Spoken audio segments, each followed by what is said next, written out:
Brian Williams. I'm the AMSSM Director of Policy and Advocacy, and we're here at the AMSSM Annual Meeting here in Seattle, and I'm with Karl Weenig, who's our state key contact out of the state of Utah. Karl's one of the great state key contacts that we have in Utah. And you and I were talking earlier about some really neat things that you're doing in Utah. Tell us a little bit about what's going on in Utah. With our Sports Medicine Advisory Committee, we're trying to implement best practice policies for our high school students to keep them safe. One of the things that we feel is very important is to try to incentivize school districts and promote involving athletic trainers to help establish emergency action plans, kind of be the safeguard for a lot of the student athletes in the school. So any type of initiative or promotion that we can do to help states see the value and what athletic trainers can do for these student athletes is a priority for us, that we hope that we can encourage that as a measure to keep these kids safe. I love what you're doing there. And Utah is such an interesting state because you have an urban area there in Salt Lake City, but then there's also some rural areas, and you're trying to find a nice balance between the needs in the urban areas versus the needs in the rural areas. Mm-hmm. That's correct, yeah. And just an understanding to administrators and coaches about the value of athletic trainers. Yeah. And then here we are actually in the room that just hosted the NFHS Sports Medicine Advisory Committee meeting, of which you're a member. Tell us a little bit about what's going on there. Well, as a National Federation of State High School Associations Sports Medicine Advisory Committee, we get together and look at best practice policies, position statements, and so forth. One of the issues we're working on is trying to see how we can do to prevent exertional heat stroke, particularly in football and specifically linemen. We have other initiatives where we try to have a pre-event timeout, where we look at emergency action plans before the event so that we're prepared for that. And we appreciate all the people that have involved themselves in high schools in trying to provide that sideline coverage. And we try to provide policies and recommendations that will help make those events safe for our youth. It was a great session. Appreciate all your work that you're doing, Karl. You bet. Thank you. Thanks. Thanks. Right. Hey, we're here in front of the AMSSM advocacy booth, and I've got Eliot who chairs our AMSSM Practice and Policy Committee. And earlier today we had a committee meeting, really good one, I thought. It was probably the most well-attended one that I've been to ever since I started at AMSSM. It was very substantive, a lot of topics that we discussed. How did you think it went? Oh yeah, no, I thought it went really, really well. Just like you said, it was one of the most well-attended meetings that in the last couple of years or so. Over this last year, what we really tried to push for is membership engagement, and I think we achieved that goal pretty well this year. But there's lots and lots of exciting stuff that's going on within the Practice and Policy Committee. I'm going to let the subcommittee chairs kind of do a little recap on that. This is Dr. Tony Reed. He chairs the Practice and Economics subcommittee. At the Practice and Economics Committee, what we've been working on are publications to help all of you out, whether it be for your own personal payment or whether it be for interaction with the payers and sorts of things like that. And so we've had lots of great times, a couple of articles that are getting published out of it, and we're going to continue the work into the next year. And next up is Sarah. I'm Dr. Sarah Kinsella. I'm the chair of the Legislative Subcommittee. From a legislative perspective, we're monitoring professional liability insurance legislation both at the national level with our orthopedic colleagues and at the state level. You can always get involved in Smart Heart Coalition initiatives as well, advocating for CPR training, AED access, and EAPs, mostly at a state level. So if you're interested in more information, sign up as a state key contact to get more involved in legislative efforts. I'm going to throw it over to Dr. Fairgrieve to talk about the Innovation Subcommittee. So I'm Catie Fairgrieve. I am co-chair of the Innovation Subcommittee, and really kind of what Eliot alluded to, we're really working on trying to improve member engagement and give people opportunities to get involved in to help kind of formulate some of their own projects. We're really here to support those efforts. This last year we've done a lot of work trying to finalize the high school team physician toolkit, so something that's available to our membership, and then also working to continue expanding the library issue briefs. You can check out the Practice and Policy page on the AMSSM website and see some of the cool work that has been done both by members of the committee and the broad membership of AMSSM.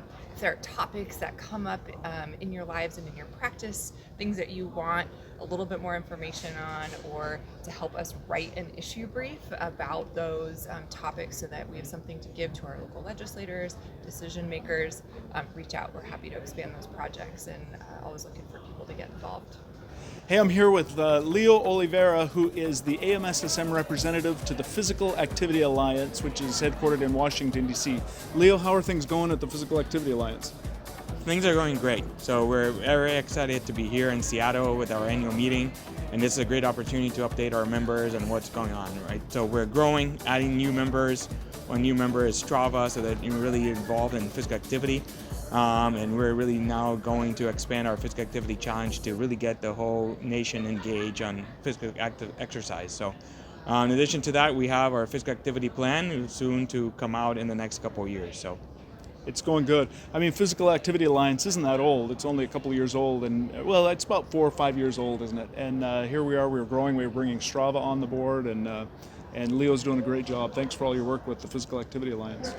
My pleasure. It's a great to see we're part of a conglomerate that, the largest conglomerate on physical activity. So it's really to get the whole nation active, right? Being regular exercise or just commuting to work, finding ways to improve our systems, healthcare systems, but also transportation systems so that we can be a healthy and active nation. And AMSSM is very excited to be part of it and to contributing and to make that available to all of our members. Yeah, thanks for all your work. My pleasure. Hey, I'm here with Dr. Alex Pomerantz. He's been our fellow liaison at the Practice of Policy Committee this year and has done such a good job. One of the things I really like about Alex is, number one, he also has a master's in public policy, which fits really well with the Practice of Policy Committee effort. And the other thing, which I thought was very cool, was that he is based in Boston, Massachusetts right now, and the National Conference of State Legislatures was in Boston this year, so we were able to invite Alex to come down to that policy-centric conference of state legislators, which I thought was a really cool opportunity. How did you find your year this year as a fellow liaison? Yeah, the NCSL experience was amazing. I had the chance to work in a state legislature office in Massachusetts before going to medical school, and just being able to interface with legislators out there was an unbelievable experience. It's really cool to advocate for some liability landscape changes that are much needed in our field. Overall, the fellow liaison position has just been an outstanding experience. I can't rave enough about it for the residents and future fellows on the video. I would strongly recommend going into the position. The mentorship that I've received from Brian, from other members of the committee, has just been an unbelievable experience, and certainly something that I'll take forward.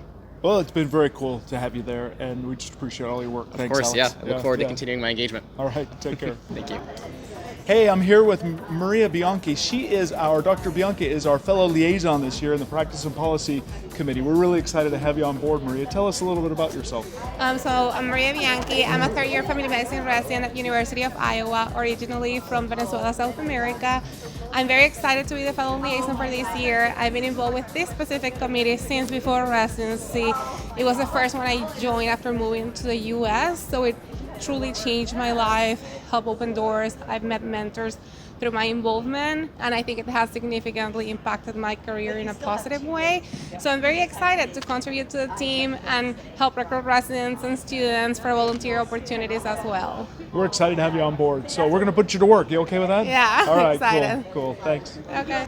Hey, I'm here with Dr. Nicole Stern. She is the recipient of the 2026 AMSSM Community Advocacy Award, and we're just at the beginning of the State of the Union address where she's going to receive the award. But tell us a little bit about the award, some of the projects that you were doing that precipitated the award.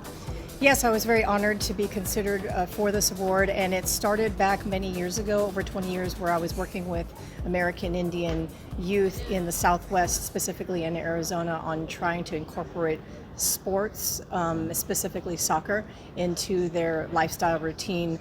I got a grant, donated soccer balls, and did some soccer camps for the youth to help prevent obesity and hopefully type 2 diabetes. So that's where it really started.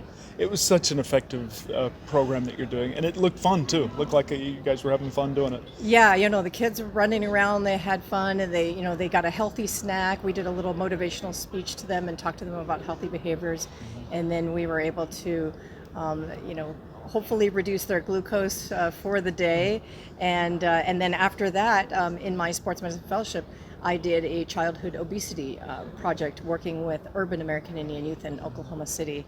And thanks to my former director, James Barrett, for supporting me in that unique activity as a fellowship project.